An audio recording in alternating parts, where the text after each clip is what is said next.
Sharyar was a little boy who loved to try new things. One day, he was in the kitchen with his mother.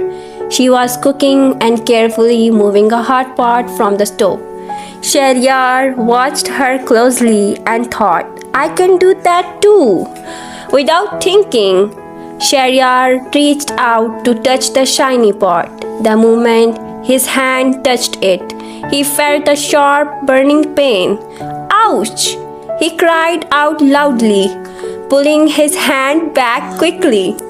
Hearing his cry, Sharyar's mother turned out in a hurry. She saw him holding his hand and ran to help. Gently, she placed his hand in a bowl of cooled water to ease the pain. Sharyar, she said softly but firmly, I have told you before, hot things can hurt you. Sharyar had tears in his eyes as he nodded. I am sorry, Mama, he said, sniffling. I won't do it again. His mother smiled kindly and kissed his forehead. It's okay, Sharyar. I just want you to be safe.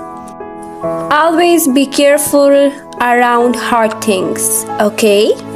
From that day on, Sharyar remembered the pain of touching the hot pot. He promised himself he would never touch anything hot without asking an adult first. Moral: always be careful around hot objects and listen to your parents' advice to stay safe.